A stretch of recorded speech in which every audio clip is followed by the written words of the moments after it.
Hamas ने Israel के 20 से ज्यादा बंधक छोड़ दिए। इजराइल ने फलस्तीन के करीब 2000 बंधक छोड़ दिए। लेकिन हमास और इजराइल का एक दूसरे पर बहुत बड़ी धोखेबाजी का शक गहराता जा रहा है।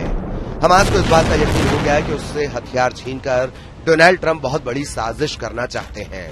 इजराइल के बंधक छोड़ दिए गए, फलस्तीन के बंधक भी रिहा कर दिए गए, बंधकों की अदला बदली हो चुकी है। सवाल है कि बंधकों की अदला बदली के दौरान क्या भरोसे की अदला बदली भी हुई है, या गजा में अगले दौर का असली युद्ध अब शुरू होने वाला है?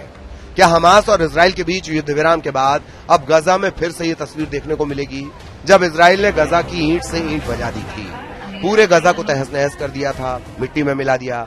बमबारी में 68,000 लोगों की मौत के बाद क्या मौत का आंकड़ा दूसरी स्टेज पर पहुंचकर 1 लाख की तरफ बढ़ने लगेगा? क्योंकि गजा में हर शख्स के दिलो दिमाग पर ये धमाके अब भी गूंज रहे हैं। इसीलिए सवाल पूछा जा रहा है कि क्या बेंयामिन नेतन्याहू और हमास के बीच भरोसा कायम हुआ है कि अब वो एक दूसरे से दूर रहेंगे, एक दूसरे को नुकसान नहीं पहुंचाएंगे, फिर युद्ध नहीं होगा, इजराइल की सेना गजा में नहीं घुसेगी और हमास भी अपने हथियार डाल देगा। और अगर हमास हथियार डाल देता है तो क्या गारंटी कि इजराइल फिर कभी गजा पर चढ़ाई नहीं करेगा? इजराइल में बंधकों को लेकर जो सड़कें पहले नेतन्याहू के खिलाफ रोज उबलता हुआ गुस्सा देखती थीं, अब वो नए एहसास का गवाह बनी है।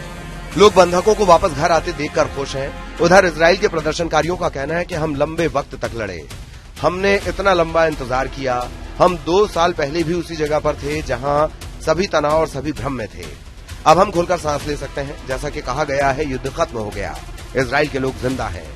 इसीलिए कहा जा रहा है कि गजा में भरोसे वाला बम सुलग रहा है।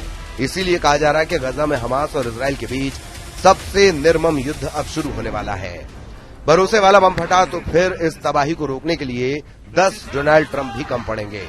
अगर हमास ने हथियार सरेंडर नहीं किए और इजराइल ने भी गजा में बमबारी शुरू कर दी तो क्या होगा?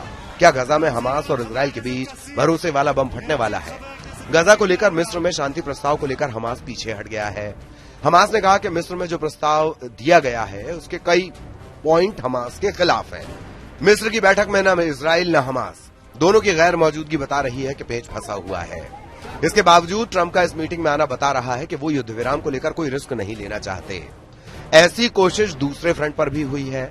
हमास और इजराइल के बीच भरोसे वाला बम न फटे, इसके लिए डोनाल्ड ट्रंप तेल अवीव पहुंचे। इजराइल की संसद में स्पेशल सेशन हुआ, डोनाल्ड ट्रंप उसमें शामिल हुए। उनके सामने नेतन्याहू ने बड़ी बड़ी बातें भी की। युद्ध खत्म करने के लिए डोनाल्ड ट्रंप की भूमिका के कसीदे पढ़े। लेकिन क्या नेतन्याहू डील के मुताबिक अपने वादे पर कायम रहेंगे? ये सबसे बड़ा सवाल है। बंधकों की अदला बदली के बीच डोनाल्ड ट्रंप का इजराइल पहुंचना बहुत बड़ा मैसेज है। ट्रंप बताना चाहते हैं कि हमास और इजराइल के बीच अगर जंग रुकी है तो इसकी वजह कोई और नहीं बल्कि वो डोनाल्ड ट्रंप है। इसीलिए ट्रंप का ऐसे मौके पर इजराइल आना बता रहा है कि वो पूरे हल्ले के साथ इस युद्ध विराम का साफा अपने सिर बांधना चाहते हैं। लेकिन क्या वो उस बात की गारंटी दे पाएंगे कि हमास पूरी तरह हथियार सरेंडर करेगा और इजराइल अब गजा की तरफ आंख उठाकर नहीं देखेगा?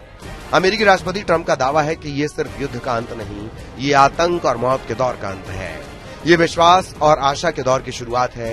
ये इजराइल और सभी देशों के लिए एक महान सद्भाव और स्थायी सामंजस्य की शुरुआत है। ये जल्द ही एक शानदार क्षेत्र बन जाएगा, ऐसा मेरा यकीन है। डोनाल्ड ट्रंप ने अपने सिर पर युद्ध विराम का सेहरा बांधा है और इसके लिए उन्होंने इजराइल की संसद में बहुत से लोगों को अपनी लाल ब्रांड वाली टोपी पहना दी। इस टोपी पर लिखा है ट्रंप द पीस प्रेसिडेंट, यानी ट्रंप ने अपनी तारीफ खुद करने वाला पैंतरा अपनाया और इजरायली संसद ने इसे हाथों हाथ लिया। डोनाल्ड ट्रंप के भाषण के दौरान हुआ हल्ला बता रहा है कि गजा डील को लेकर चीजें सर्वसम्मति से तय नहीं हुई, कुछ पेच बाकी है। इसीलिए कहा जा रहा है कि गजा का भविष्य हमास और इजराइल की नीयत पर टिका हुआ है। इजराइल और फलस्तीन के बंधक की अदला बदली से पूरी दुनिया को बहुत उम्मीद बंधी हुई है। लेकिन गजा का क्रूर सच ये भी है कि यहाँ 2 साल के दौरान दुनिया ने 68,000 लोगों की लाशें देखी। ऐसे में इजराइल के वादों पर यकीन करना बहुत मुश्किल है और हमास की जुबान पर भी इजराइल का भरोसा ऐसा है कि वो सुई की नोक पर टिका है। ब्रिटेन के प्रधानमंत्री स्टारमर का कहना है कि ब्रिटेन अपनी पूरी भूमिका निभाने को तैयार है। हम युद्ध विराम की निगरानी करेंगे, हमास के हथियारों को निष्क्रिय करने के लिए हम तैयार हैं, जैसे उत्तरी आयरलैंड और IRA का अनुभव है, जिनसे हमने विशेष रूप से निष्क्रिय करने के संबंध में निपटा है। दावे और वादे बहुत हो रहे हैं लेकिन डर अब भी बरकरार है। डर इस बात का कि अगर इजराइल का ब्लॉकेड गजा के चारों तरफ रहेगा तो क्या हमास और इजराइल की टक्कर दोबारा नहीं होगी, और अगर ऐसा हुआ तो क्या इजराइल की एयरफोर्स फिर से एक्टिव नहीं होगी?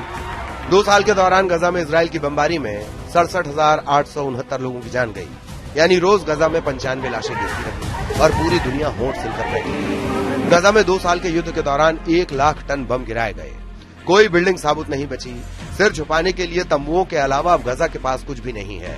इसमें कोई शक नहीं कि गजा पर बमबारी को लेकर पूरी दुनिया की नाराजगी टीवी स्क्रीन पर छाई रही। यूरोप से लेकर अमेरिका तक पब्लिक सबसे ज्यादा सड़कों पर उतरी, लेकिन पश्चिम एशिया में अरब देशों का गुस्सा ठंडा ही रहा। लेकिन जब बात संयुक्त राष्ट्र के मंच पर उठी तो नेतन्याहू और इजराइल के कैंप में हड़कंप मच गया। इसकी एक बड़ी वजह फलस्तीन को लेकर न्यूयॉर्क डिक्लेरेशन भी है।